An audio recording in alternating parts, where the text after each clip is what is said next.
us today on the Digital Media Studios podcast, episode number 3. We are here with Mary Beth Gannon, our local Joliet historian. Let's go ahead and get started. Everybody say hi to Mary Beth. Hi, Mary Beth. Hey guys, thanks for having me here. Love hanging out at the library.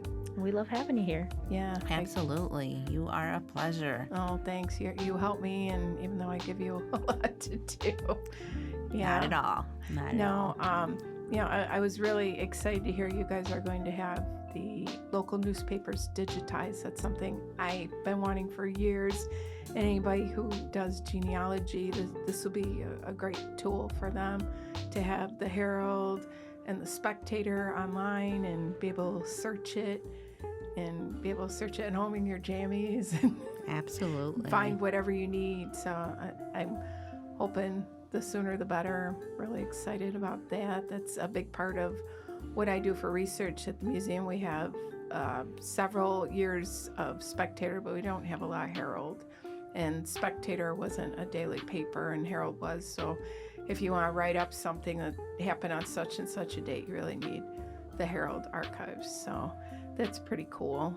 I've been taking glass slides from the museum. These are pictures that were taken around town since maybe the negatives. I have the glass negatives, probably 1880s, 1890s, and taking them over here to the digital media studio where you guys have been teaching me Photoshop. And when I walked into this, I was not the most tech person at all. Oh, you've done great. What are you talking about? You make me feel relaxed and comfortable doing it, so that helps. But we're saving quite a bit of history doing that, because if you just leave the images on the glass, they're starting to crumble off the glass. And you're like Superwoman. Now you're all set. I'm almost there. We got you to the point you come in, you sit down, you just scan, and now really the only thing is like, hey, how do I drag these into Photoshop again? Where did my file I always save? forget that last step to save it to the thumb drive. And then we get you in Photoshop, and you're becoming a master at that. You can do all the simple edits yourself. Just some damage we help you fix. So that's but I feel like if I can do it, because I feel like this older person who's a bit apprehensive about it. But, now I feel kind of relaxed doing it. So I'll be doing more projects. That's awesome. Yeah. You know what I miss? I mean, I'm glad that you're very sufficient in doing it, but I actually enjoy looking at the photos that you bring in, because we actually get to talk about them. And, you've pointed out several things, and we were talking about, I think it was the Boston store. Yeah, the parade, you remember that one? And then we were trying to figure out the color, because some of them were tinted. Exactly. And finding out through the patrons that we have here as well, we found out that there's a patron there who comes here who used to model for the Boston store. And so we still have to make that connection between you and that other person. That's the nice thing about Joliet. No matter how big we get, everyone knows everyone, and if you don't know them, you have a friend who knows them or is related to them. It's still a small town, even though we're third largest city. So I'm going to be in your hair even more now. I'm getting ready. October 30th, I'll be at the museum 1 to 3 p.m. I'm doing a program called Things That Go Bump in the Night. Oh. So it's going to be local ghost stories, folk tales, strange things. I have a story about a giant skeleton that was found in Morris around World War I. We have strange lights in an airship from another world that was spotted in 1897 in our area in the skies. Oh, so this is... and that predates the Wright brothers flying a plane. Oh, yeah. And, how I was talking to you before we were doing the podcast, how, you'll come in here and you'll look for one article and then you'll find all these other articles. Well, I found the giant article that way. Then I found another article about an event where hundreds of frogs were raining in Joliet. I think the year was 1906. Oh my gosh, raining frogs? Frogs, yes. And I just thought, oh, how cool is that? And at the time I was looking for one thing and I found that. I'm like, oh, I'm going to save that because you never know when you'll need that. Oh, yeah. Now you could have a whole thing about wacky weather. Yeah. Raining frogs. So we're going to have strange lights, frogs, giant skeleton found in the ground, haunted houses, ghosts, and I guess cat's out of the bag here. I heard there's a ghost at the library. I have heard there's a lot of ghosts at the library. I got it from someone who works here. I will not out him, but I would never ever expect him to say that. And he's like, I've seen a lot of things over the years, and he just seems like the person who would not believe in that whatsoever. Yeah, and I've heard a lot of people who, like, I would think wouldn't believe in that tell me that there is a family that lives in the attic. Wow. That they live up there where all of our stuff is stored, and they have seen things. They have seen, like, people walking around up there that aren't there. They've seen, like, kids up there. Okay, so now you're creeping me out, and I'm not going to the come in. Yeah. Hey, I still love the attic. But speaking of ghosts, I know I'm interested. I know Josh was interested. What are some of your favorite haunted places in Joliet? Probably some of the houses. My house is going to be in the Talk. I live at Western and Prairie. Ooh. And every family I've talked to who's lived in my house, it's all said the house is haunted. My kids see things. It doesn't bother me per se. I'm going to talk a little bit about Oakwood. I think Oakwood, you can sense a bit of a presence there at Oakwood Cemetery. Rialto for sure. As I said, the library, many places. I don't want to give them all away, but many spots around town with, that feeling maybe you're being watched or you see something. Seeing something. Yeah, I went to Central. Central is big haunted. Like, they've caught some stuff on photos haunted. Really? I know, of course, we have all the prisons. The prisons are haunted. There is, I think it used to be an old juvenile detention by the current prison. Yes. Yeah. I heard that one's really haunted.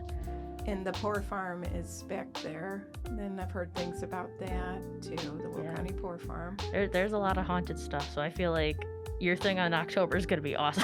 It's fun. And I'm jam-packed. hoping people to interact with people there, and maybe they can share some of their stories. So this is going to be Sunday, October 30th October at the 30th museum. At the museum. It is free, no charge. And what time was that again? 1 to 3 p.m. 1 to 3 p.m. Okay. 1 to 3, free. Yeah. In the middle of downtown.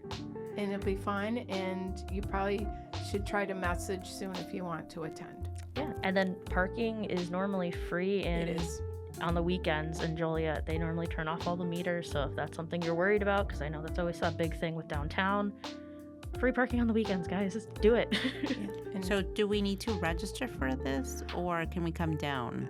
I would suggest emailing the museum so I can make sure I have a chair for you. Absolutely. And then I have one other bit, and then I'll be quiet. In December, I believe December 4th, I'm going to do a program because I kind of got this idea with you guys helping me digitize. I'm going to do something about vintage Joliet Christmas. So we're going to talk about what Christmas was like in downtown Joliet in the 40s, 50s, 60s, 70s, Jefferson Square Mall, and Louis Mall in the beginning. So everybody's vintage Joliet Christmas memories. And I'm inviting people to bring their favorite Christmas present from Christmas past with, as long as it's not too big.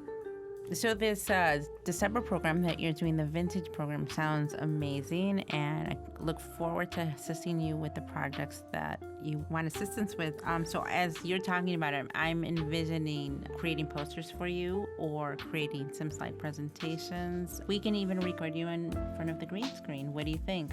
That would be fabulous. There's all kinds of things here you don't realize you can do until you try. But I'm trying to figure out if we have any audio that I might want to add to the slide presentation. When I did my talk about Boston Store, I had some audio of Dr. Gail Hufford talking about what it was like during the Depression in Joliet and how the owner of the Boston Store was the only store owner who would provide groceries to the teachers in town. So it was neat, even though Dr. Hufford's been gone many years, to hear his voice during my presentation. So there's a lot of possibilities, but one of the things I'm hoping to show is just how beautiful Joliet was for downtown during 40s, 50s, 60s, 70s, just how busy it was. And of course, you see downtown now, but to have all the stores back then and mechanical displays in the windows. Actually, I own a mechanical Santa that was once in Barrett's. Oh, that's cool. And it's from the 50s or 60s. And he's life size, and he waves up and down, and he has a pack. And I bought that at a local estate sale, so I knew I had to have it. And I thought, I'm going to bring him to my talk. So it's going to be the slides, but also objects from Joliet's Christmas past, nice. Which I think will be neat. I'm going to explain the importance of having a pickle ornament on your Christmas tree. Also showing the different types of trees, like originally Christmas trees were, first artificial tree was done with goose feathers that were dyed green. Okay. Then eventually we got to more man-made products. And in the atomic age, then we had the brush aluminum tree. So we'll have brush aluminum tree there, feather tree there, mechanicals, and going to be doing a little bit interactive with the objects too for my things that go bump in the night. Mm-hmm. I have a pair of what we call witch balls. They're mercury glass, and people would hang them up in their window to keep evil spirits away in the mid-19th century. And I found those in Joliet about 35 years ago, maybe almost 40 years ago. Oh, that's cool. And I've hung on to them ever since. I have a antique set of tarot cards from the mid-19th century I also found in Joliet. So just a lot of neat little Halloween-ish past that I'll have with me, and not strictly slides. And I always like to have the audience participate. Just like when I did my talk on Boston Store, I went around the room and I'm like, what do you remember about the Boston Store? Because I don't want to make it just me talking. I want to hear everyone's stories. Mm-hmm. Great. So this talk in December, what do you have a date and time scheduled yet? December 4th. It's probably going to be a 1 to 3 again. I believe we're having a breakfast with Santa in the morning. So then if you're at the one event, maybe you want to stay for mine and look at all kinds of photos of past, seeing objects from the past. If people want to send me their Christmas photos from the past, I'm looking for 1970s and back. Okay. And just people showing their favorite Christmas photos. If they're Joliet, I would love to see them. Yeah, because I know nowadays, at least since I was a kid, because I grew up in Joliet, they've been taking so many pictures at the Rialto. I wonder, they probably have a ton from back then. Yeah, I have all kinds of Christmas things, including Rialto stuff. They used to do a lot of parties there, so I have a bit of that too. Yeah, and then do you guys keep, like, at the museum, do you keep, like, old, like, records and vinyls and stuff like that? Because if you have any Christmas ones, you could always get them digitized here and then add them to your slide presentation. Yeah, that's a great idea, because was it earlier this year, I saw my friend Jackie Kempis had a record, and I think Josh was digitizing that. It was a record that she and her siblings made with their mother, and it was a great way to save that, because things deteriorate over time, and if you can get it digitized, that's wonderful. Yeah, we had to help a lot with that one, because when they brought it in, it was like a little melted, it was a little warped, so we had to have them go home, put it under some books to flatten it out a little bit, and when they brought it back in, it sounds so much better. It did sound good. Jackie's a good friend. Well, I recently did a talk on Joliet Hispanic history, so I want to do some more cultural talks next year. And I'm possibly going to do something on our local Greek families who've been here a while, and perhaps our Jewish community too. Those are a couple of groups I've been interested in researching.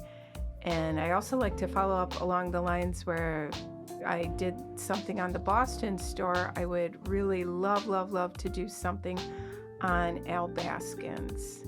So I'm trying to get a contact for the family, and so many people worked there, and have great memories. Many people still have the clothes. You know, it was a big deal to buy something at Al Baskin. So that's on my list. And in the spring, I'll be doing a program on local Irish history.